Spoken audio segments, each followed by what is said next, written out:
Do you know Steve Jobs practiced Zen Buddhism to improve his creativity?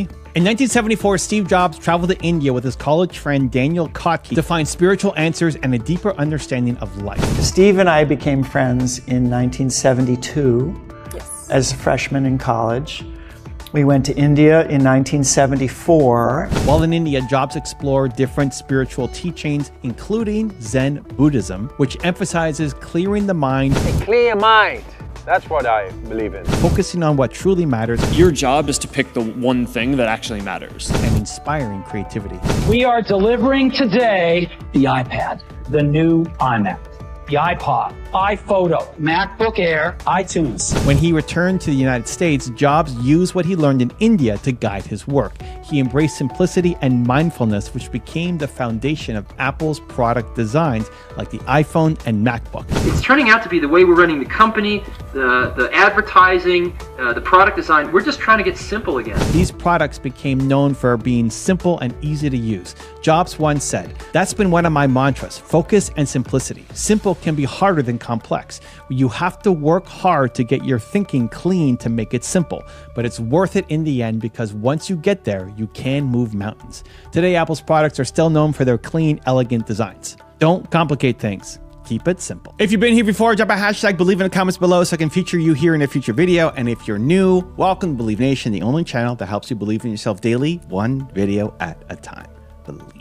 Many people think Steve Jobs built Apple just by being a genius with computers. That's a completely false idea. The real secret to the massive success of Apple started in a dusty, incredibly hot village in India. It was the year 1974. Steve Jobs was only 19 years old. He was broke. He was barefoot. He was covered in lice. He did not care about circuit boards or writing computer code. He only cared about finding the true meaning of life. He traveled all the way across the world to find a famous spiritual guru. When he finally got to the village, he learned the guru was already dead. He felt completely lost and devastated. But that massive disappointment forced him to look inside his own mind instead of looking for outside help. That specific failure created the exact foundation for the iPhone, the MacBook, and a company worth trillions of dollars. This is the deep story of how Steve Jobs used ancient Zen Buddhism to build the future and how you can use his exact mindset to grow your own business.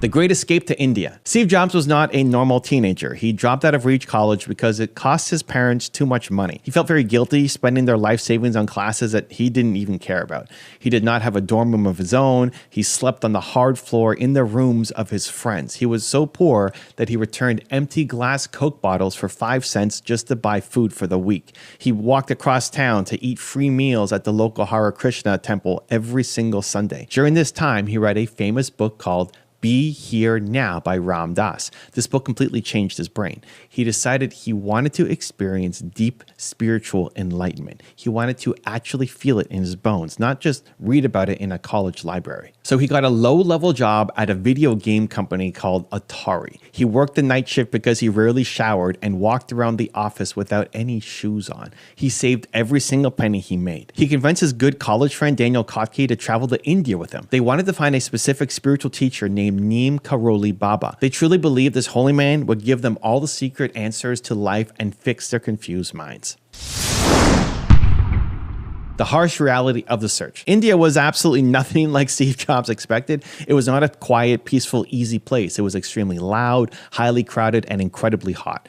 The very moment he stepped off the airplane in New Delhi, the intense heat hit him like a solid brick wall. There were poor beggars everywhere he looked. People were starving in the dirty streets. He and Daniel wore very cheap local clothes to blend in. They traveled across the massive country on terribly crowded, filthy trains. They walked for miles and miles in the burning hot sun. The journey was physically brutal. Steve actually got very sick along the way. He called the terrible disease called dysentery from drinking the local water. He was stuck in a tiny bed with a dangerously high fever for days. He lost a massive amount of weight. He even asked a local barber to shave his head completely bald just to deal with the intense heat and the bugs. He was physically weak and exhausted, but the absolute biggest blow of the trip was still waiting for him. After many long weeks of hard travel, they finally reached the specific ashram of Neem Karoli Baba. They walked right right up to the front gates with hope in their hearts. The people standing there told them the great guru had actually died several months earlier. Steve was completely crushed. He had traveled halfway across the planet for absolutely nothing. There was no magic man waiting to give him the answers to the universe.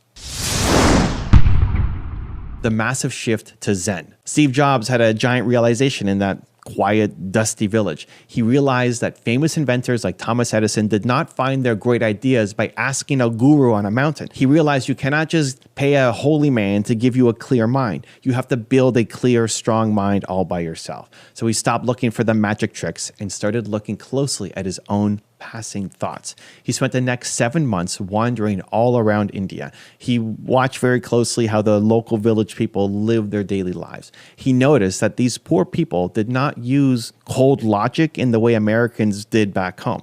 They used deep intuition. They trusted their gut feelings above everything else. Steve decided right then that human intuition was much more powerful than pure cold intellect. When he finally returned to the United States, he was a completely different person. He wore traditional Indian robes around town. He still walked around without shoes. Normal people thought he was totally crazy, but his young mind was sharper and clearer than it had ever been. He started heavily studying Zen Buddhism back in California. He went to a special center and met a real Zen monk named Kobun Chino Otogawa. They spent many long hours together in silence. Steve learned exactly how to sit perfectly still. He learned how to watch his thoughts pass like clouds without judging them. He learned how to deeply focus his brain on one single thing and completely ignore all the distracting noise around him.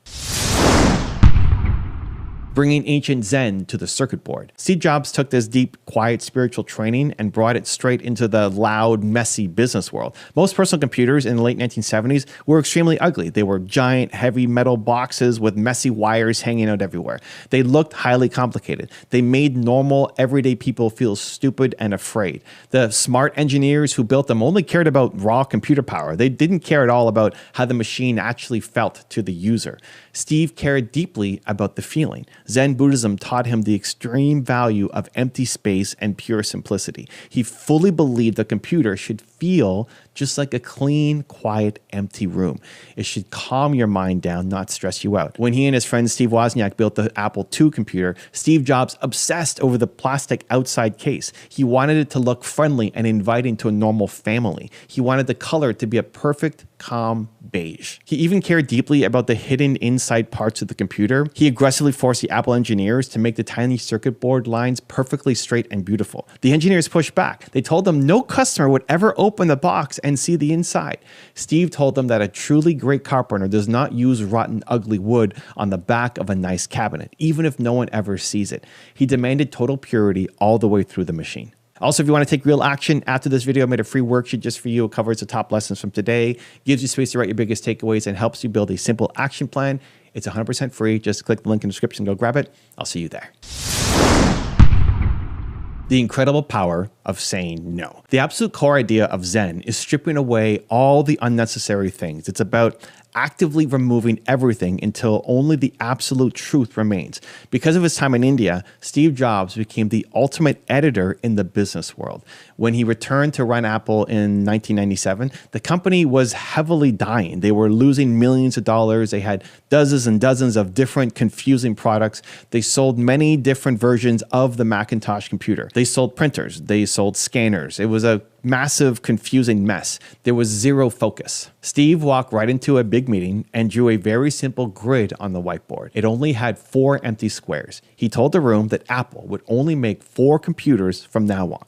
They would make 1 desktop for normal people, 1 desktop for smart professionals, 1 laptop for normal people, and 1 laptop for smart professionals. He completely killed hundreds of different projects in a single afternoon. People, they were shocked. Many people lost their jobs that day. But Steve knew from his Zen training that you cannot be great if you are doing too many things at once. You have to clear the clutter from your room before you can think clearly.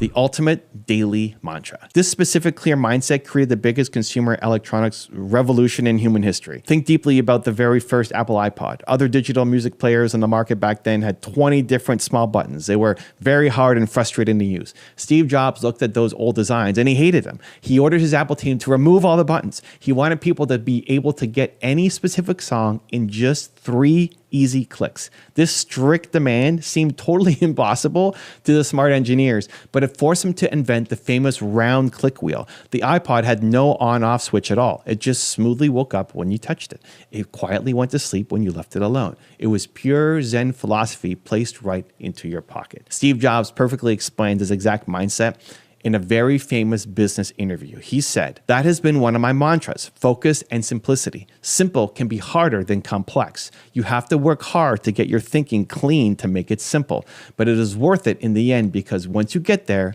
you can move mountains." Lesson 1.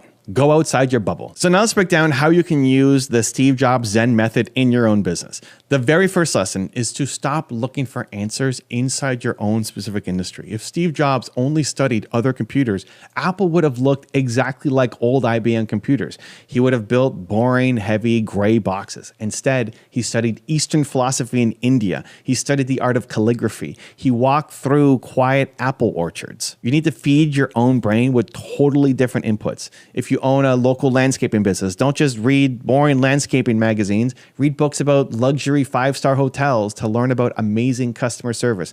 Read old books about human psychology to clearly understand human behavior. The absolute best business ideas happen when you connect 2 completely different worlds together. When you bring strange outside knowledge into your specific field, you become a category of one. Nobody can ever copy you because nobody has your unique mix of life experience. So don't just study your rivals, study art, history, nature. You will build a deep well of unique inspiration for your business. Lesson number 2, make it painfully simple. The second deep lesson here is that you must be the strict editor for your customers. Your customers are very tired. They are highly overwhelmed by modern life. They have way too many choices hitting them every single day. If your company website is even slightly confusing, they will leave immediately. If your physical product requires a long instruction manual, they will get angry and return it. If your sales pitch has 20 different confusing points, they will completely tune you out. You must do the very hard work of making things incredibly simple. This takes massive, painful effort behind the scenes. It's very easy to add more features to a product. It's incredibly difficult to take features away. So look at your current business right now. Figure out what you can remove today. Think about what confusing steps you can cut out of your checkout process. Find the extra words you can delete from your website homepage. Make your product or service so incredibly simple that a very tired person can use it without thinking at all. When you remove all the friction, your sales will explode. Remember that true simplicity is the ultimate sophistication. Lesson 3, trust your inner gut. The third and final lesson here is to fully trust your intuition. We live in a modern world that is completely obsessed with cold data. People want massive spreadsheets for every single decision. They want to run endless focus groups. They want to ask 100 different people for their opinion before they ever launch a new product. Steve Jobs hated focus groups. He firmly believed it is not the job of the customer to know what they want. Data can only tell you what already happened in the past. It absolutely cannot tell you what to build for the future. You have to spend real time in pure silence. You have to learn meditation or go for long, quiet walks without looking at your phone. You need to let your busy mind settle down. When the muddy water of your mind finally gets calm, you can see all the way to the clear bottom. That is exactly where your absolutely best ideas live. You actually already know what the right move is for your business right now. You just have way too much noise in your head to hear the answer.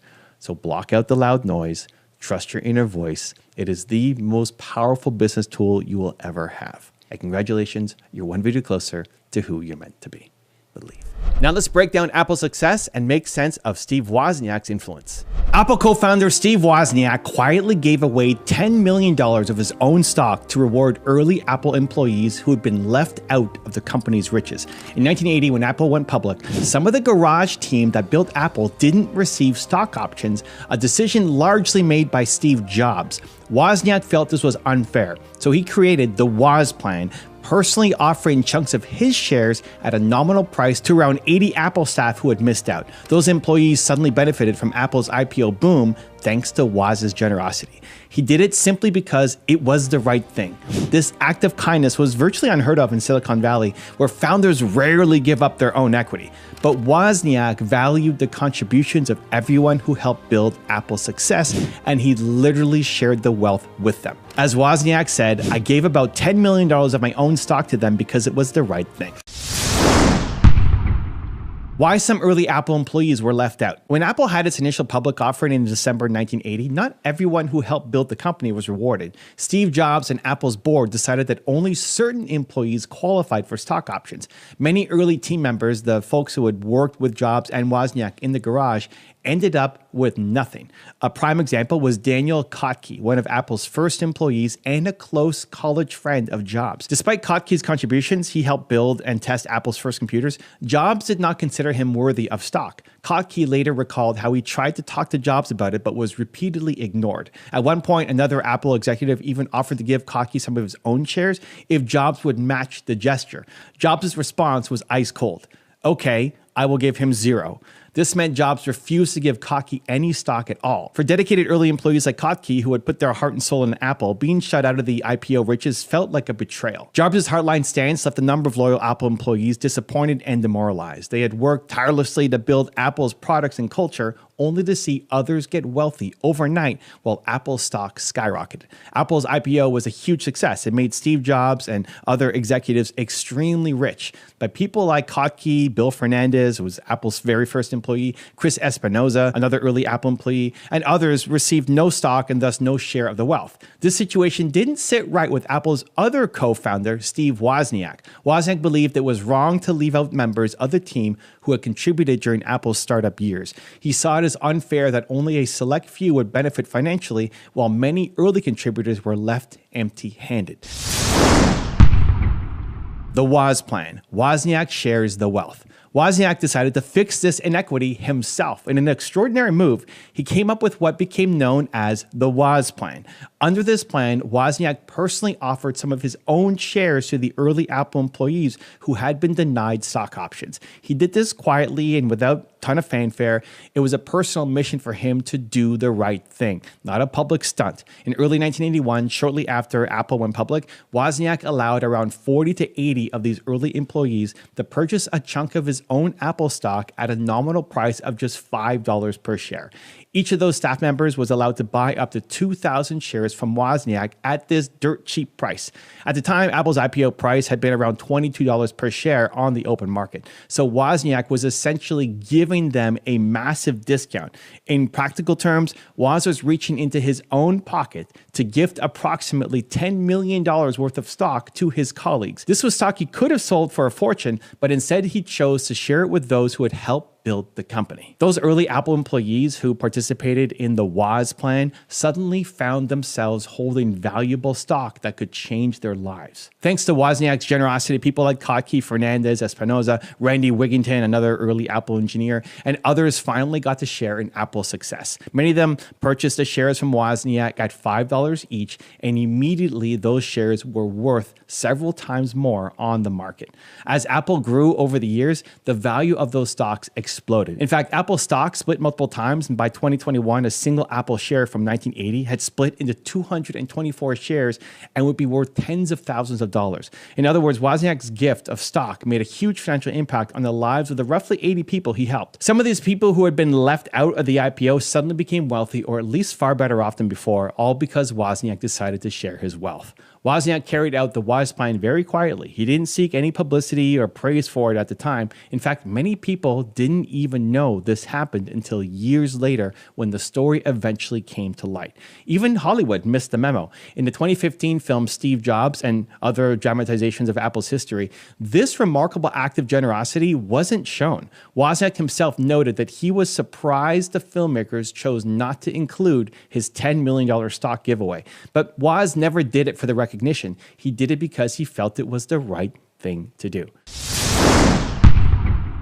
Why Wozniak did it? It was the right thing. What drove Steve Wozniak to give away such a large chunk of his personal stake in Apple? In simple terms, Wozniak did it out of a sense of fairness, loyalty, and gratitude. He later explained his reasoning in interviews, shedding light on his values. Wozniak remembered that in Apple's early days, there were only about 5 people who ran the company for the first 3 years. And as a result, those few people held almost all the stocks. When Apple went public and the stock's value skyrocketed, Woz felt deeply uncomfortable that only this small group would get rich, while dozens of other employees who had been with them from the garage days would get nothing. Everybody who'd been around and helped Apple in the beginning was a part of its success in Wozniak's view, and they deserve to share in that success. It's important to note Wozniak's background. He came from Hewlett-Packard, where he had worked before co-founding Apple. At HP, there was a tradition of profit sharing and employee stock ownership. Wozniak recalled that HP would distribute a portion of profits to employees and even give out stock so that employees felt like owners of the company. And this had a big influence on him. Wozniak strongly believed that a company's employees should feel ownership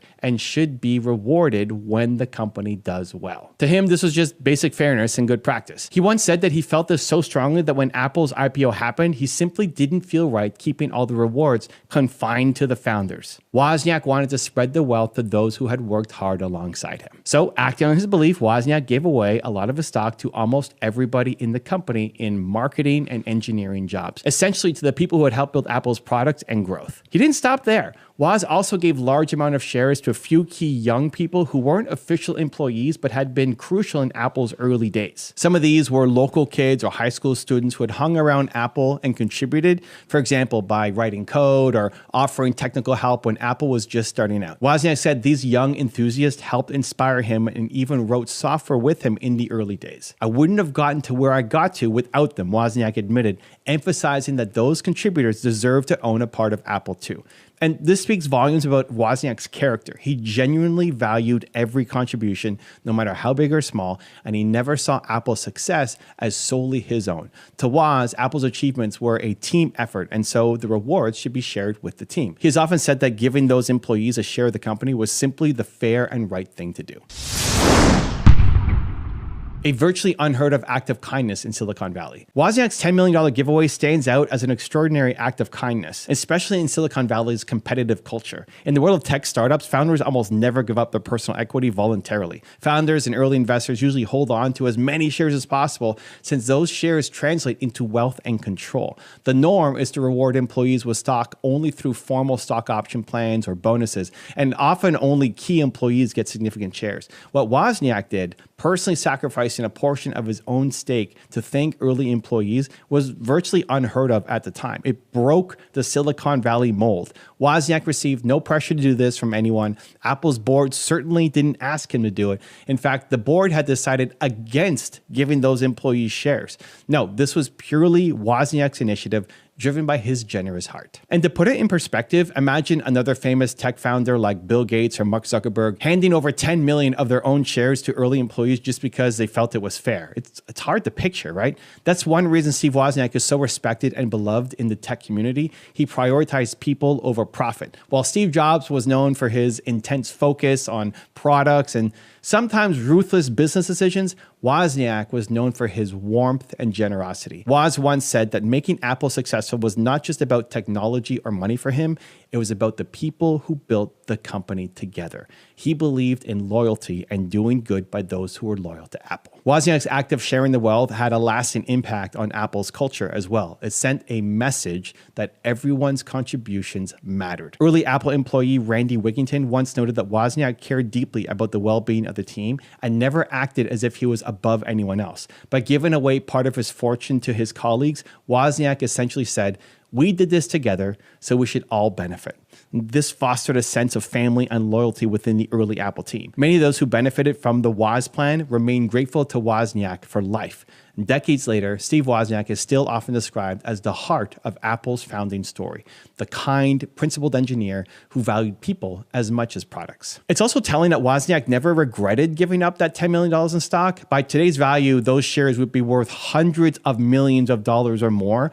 But for Woz, it was never about the money. He famously said, "I didn't didn't ever want to be rich. And even after Apple's success, he lived relatively modestly and focused on engineering and teaching rather than accumulating more wealth. Wozniak eventually left day-to-day operations at Apple in 1985, but he remained an employee in a symbolic capacity and continued to inspire Apple's culture of creativity and friendliness. His generous spirit carried on in various philanthropic efforts. For example, Wozniak has donated a lot to education and even funded technology programs in schools. Sharing and helping others is just part of who he is. The legacy of Wozniak's generosity. Steve Wozniak's decision to share $10 million of his own stock with early Apple employees is far more than just a footnote in tech history.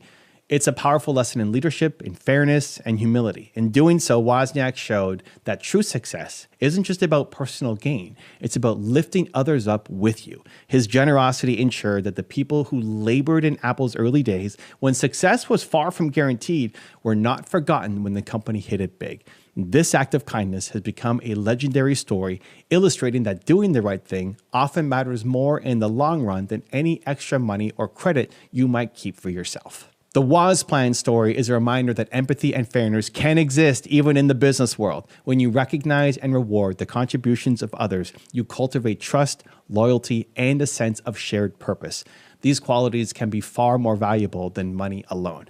As the saying goes, success means little if you don't lift others up along the way. Steve Wozniak lifted others up in a very tangible way. He didn't have to. He gained nothing material by doing it, but he did it because it was right. In a world where we often hear about fierce competition and self-interest, Wozniak's story shows that kindness and business success are not mutually exclusive. You can be incredibly successful and still stay true to your values and treat people with generosity and respect.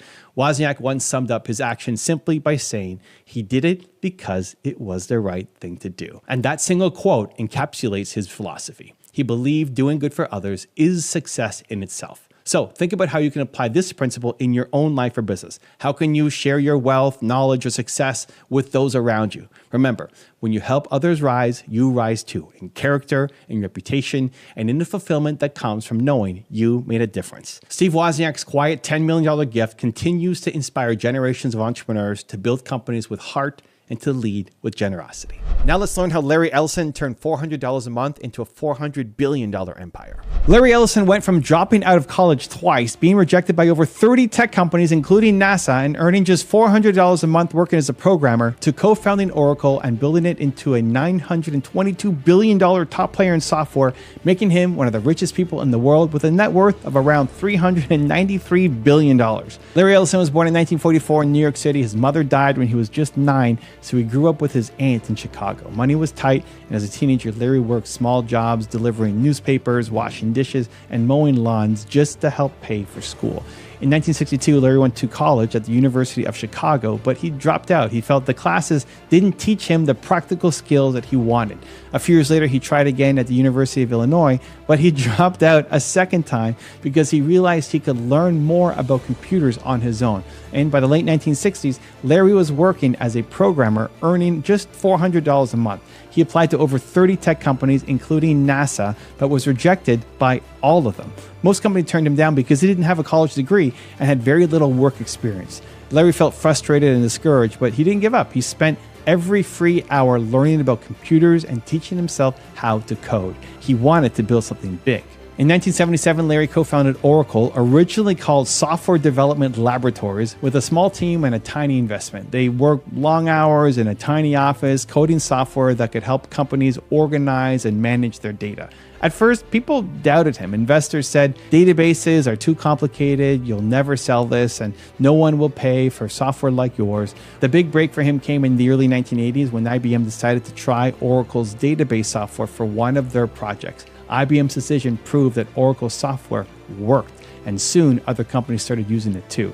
That first major client launched Oracle's growth, and the company quickly became a leading player in the software world.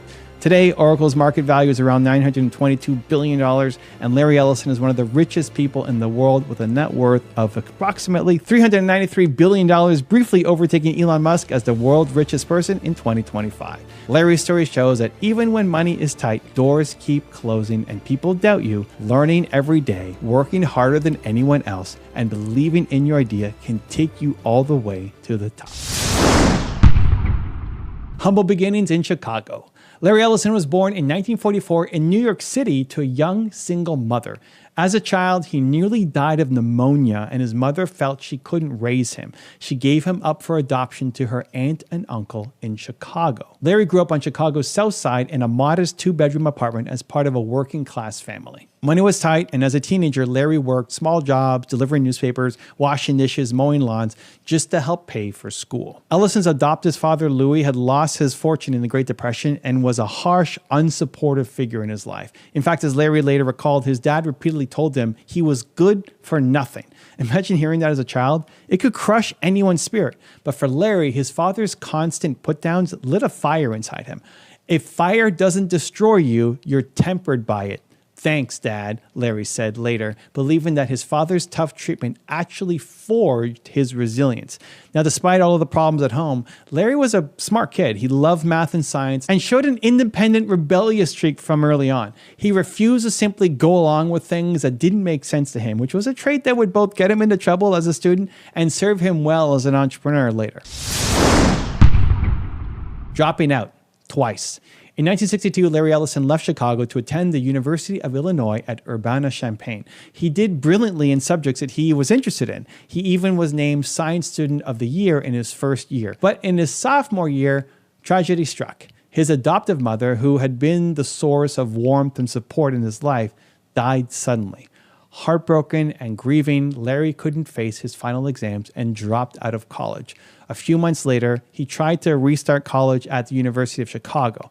This is where Larry first encountered computers and programming, and it fascinated him. However, he stayed at Chicago for only one term before dropping out a second time. Why leave again so soon? Partly because Larry realized the classes weren't teaching him the practical skills that he craved, and partly because his independent streak made it hard for him to sit through courses that he just didn't find useful. As he later admitted, "I never accepted conventional wisdom. It got me in terrible trouble in a school system that tries to get you to conform," especially since he only wanted to study what truly interested him. Dropping out twice earned Larry a lot of criticism. Friends and family were concerned he was going nowhere. His father even declared that Larry would never amount to anything.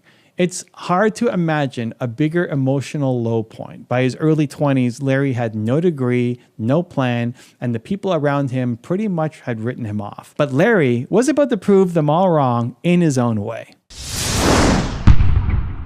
Bouncing between jobs and learning the code. So after leaving college in 1966, Larry Ellison packed his belongings into his car and drove to California in search of opportunity. He arrived in Berkeley with barely any money, just enough for some fast food and a few tanks of gas. The Silicon Valley tech boom hadn't fully started yet, and Larry's resume didn't really look that impressive. He had no degrees and only odd jobs on it. So he spent the next 8 years hopping between jobs just to make ends meet. He worked as a technician for companies like Fireman's Fund and Wells Fargo Bank, and eventually as a programmer at Amdahl Corporation. These were humble positions. In one early programming gig, Larry earned only about $400 a month, barely enough to live on. During this period, though, Larry often applied for better programming jobs. He reportedly tried at dozens of tech companies, even NASA, but got rejection letter after rejection letter. Why? Most companies didn't want to hire a college dropout with only a little bit of formal experience. It's a situation that many people fear. You know you have potential, but on paper, you just don't check the right boxes and nobody will give you a chance.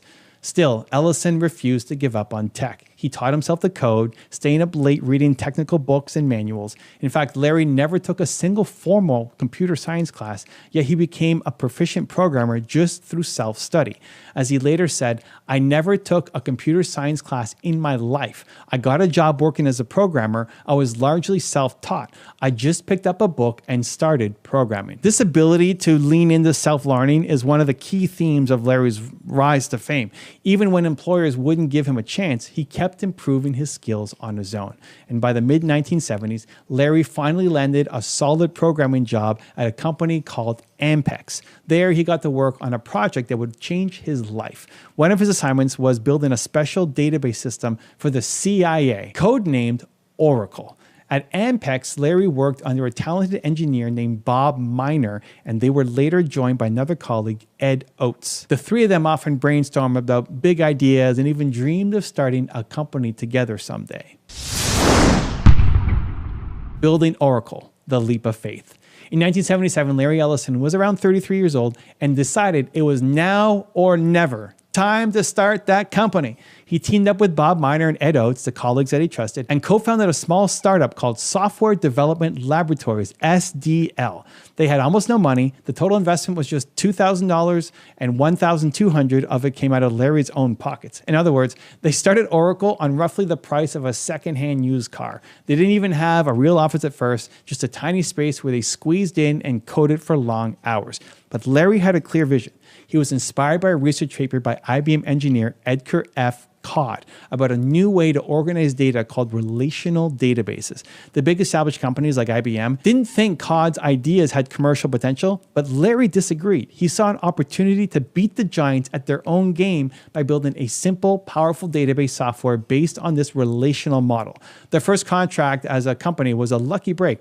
They won a deal to build a database management system for the CIA. The same project Larry had worked on at Ampex, codenamed Oracle. The CIA became Oracle's first customer, giving the tiny startup a critical early revenue stream. Larry and his team worked constantly and finished the project ahead of schedule. And using the spare time, they turned the CIA system into a commercial product that any company could use. They decided to name their product Oracle after the project and eventually even renamed the company Oracle Systems Corporation in 1983. But those early years were anything but easy. Imagine being a small startup trying to sell a complex database system in the late 1970s. Many people thought Larry's ideas were super far-fetched. Critics and potential investors told him things like, databases are too complicated, you'll never sell this, and no one will ever pay money for software like this.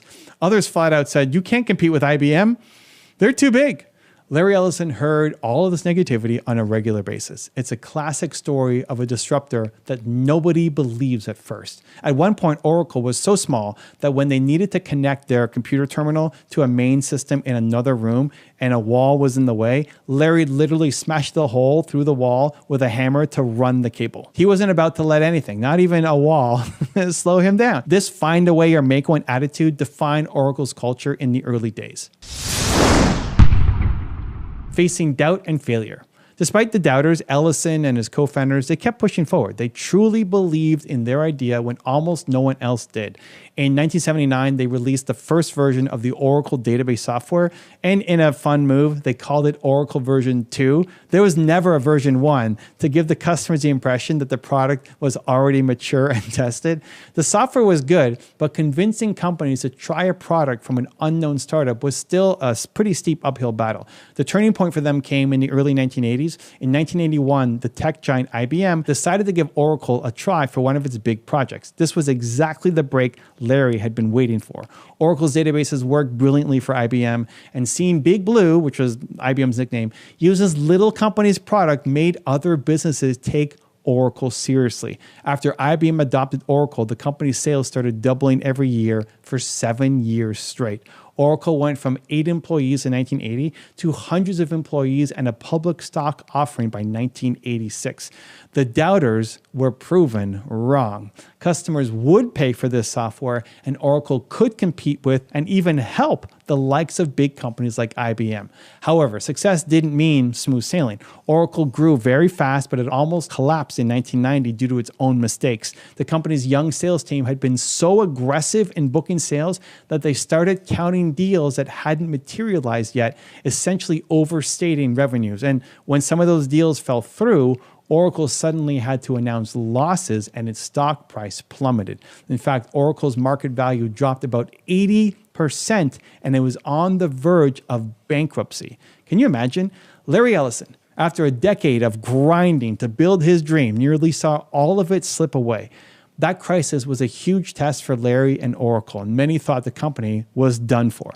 but Larry refused to quit. He later admitted Oracle had made an incredible business mistake. He responded by completely overhauling the company's management and hiring more experienced executives to straighten things out. Larry also personally doubled down on improving the product. His team released Oracle version 7 in 1992, which became a game changer that put the company back on top. By the mid-1990s, Oracle was not only saved, it was dominating the database market again.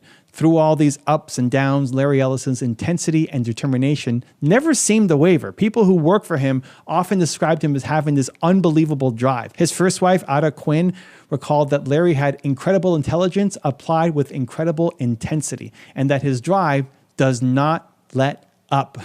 That intensity is what carried Oracle through all of these hard times. Triumph at the top. Fast forward to today, and Oracle is a titan of the tech industry. The company that started in a tiny office with 3 people is now a global enterprise software leader worth nearly $922 billion in market value. Oracle's technology is behind thousands of businesses, government agencies, and websites around the world. And Larry Ellison himself, he's now 81 years old and still actively involved in Oracle as the executive chairman and chief technology officer. He's achieved a level of success that few can imagine. In fact, in 2025, Larry briefly became the richest person in the world, even surpassing Elon Musk for a short period, with an estimated net worth of around $393 billion. Yes, that's billion with a B. Even if stock prices fluctuate and he's currently the second richest, it's a mind-boggling turnaround for someone who once struggled just to pay rent. With his fortune, Larry Ellison has bought all the toys and trophies that you might expect from a billionaire. He owns 98% of a specific Hawaiian island. He has a fleet of fancy cars and private jets. He has mansions around the world, and even a championship-winning America's Cup sailing team. The kid from the south side of Chicago who mowed lawns for pocket change can now literally own an island and sail his own mega yacht. It's pretty fair to say that he proved his adoptive father wrong. But beyond the luxury, Larry also had become a figure of influence. He stepped down as Oracle CEO in 2014, making room for new leadership, but he continues to help shape the company's direction in technology. He's also a major philanthropist. He gives hundreds of millions to medical research and educational causes. Lessons from Larry's journey. Larry Ellison's rise from poverty and rejection to massive success offers some pretty valuable lessons for anyone with a dream. Number 1, believe in yourself. Larry had this unshakable confidence in his vision, even when other people doubted him. He didn't let those rejections define his self-worth. Next, keep learning and improving. When he couldn't get a formal education in what he loved, he taught himself.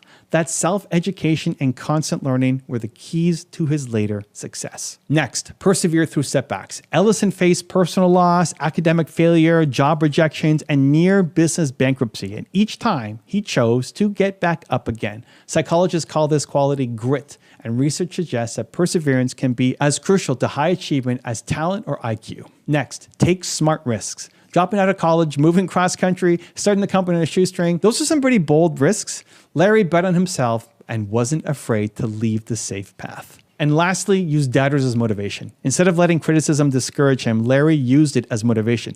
Every "you'll never make it" pushed him to work even harder to prove them wrong. Larry Ellison's story shows that even when money is tight, doors keep closing, and people doubt you, it's possible to climb to the very, very top through daily learning, relentless hard work, and a belief in your vision. He turned obstacles into opportunities at every single step. So as you reflect on Larry Ellison's journey, think about your own challenges. What would happen if you refused to give up, no matter what the odds? If this self-made billionaire taught us anything, it's that sometimes the greatest successes come from those who don't follow traditional rules, those who carve their own path and persevere when everyone else expects them to fail. To learn Warren Buffett's mindset that took him from $38 to $150 billion, check the video right there next to me. I think you'll love it. Continue to believe, and I'll see you there. At just 11 years old, Warren Buffett made his first stock purchase. It was 1942, and young Buffett spent $38 per share on 3 shares of a company called Cities Service.